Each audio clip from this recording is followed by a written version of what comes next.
Once a family tradition you always thought everyone did. Until someone asked, wait, what? Every December 31st without fail. My family would have what we called the annual purging ceremony. Basically, we'd all gather in the living room around 10 p.m.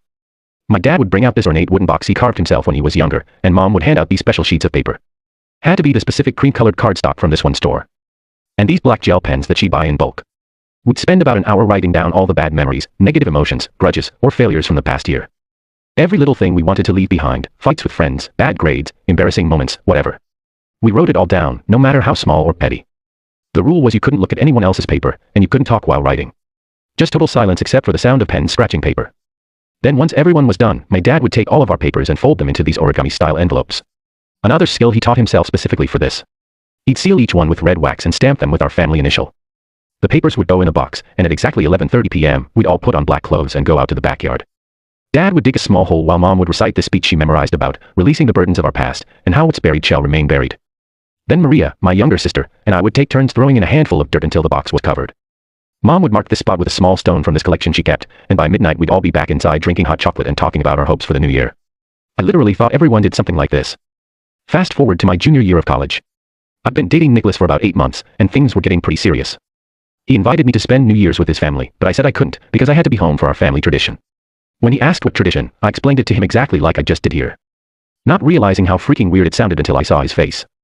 He was just staring at me with this look of complete disbelief, like his eyes were wide, and he kept opening and closing his mouth like he wanted to say something but didn't know where to start. I was confused because in my mind this was totally normal. He finally just said, wait, what? You guys bury your bad memories in your backyard every year. In a ceremony with matching outfits and a speech. When he put it like that, it did sound a bit intense. But I defended it, saying it was just our way of letting go of negative stuff and starting fresh. I even told him how our backyard had nearly 20 little stone markers from years of ceremonies. That's when he asked if we ever dug them up again, and I was like, oh, gee no, that would defeat the entire purpose. They're buried for a reason. Nicholas got really quiet, and then carefully asked if my family was part of some spiritual movement or alternative religion. I laughed and said, no, we were just regular people who happened to have this tradition, but he didn't seem convinced.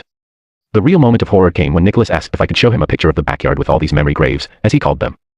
I scrolled through my phone and found one from the previous summer, where you could clearly see like 18 to 19 small unmarked stones arranged in a grid pattern near our fire pit. I'll never forget his reaction. He physically backed away from my phone and said, that's the most cult-like thing I've ever seen. Then he asked with a super concerned voice if we ever buried animals or if the boxes ever contained anything besides paper. I was mortified. I started frantically explaining that it was just paper, just memories, nothing weird. But the more desperately I tried to explain, the more concerned he looked. He kept asking these questions like, did we wear robes? No regular black clothes. Did we chant? No mom speech. Was there blood involved? Absolutely not, WTF. It snowballed into this whole thing where he was genuinely worried my family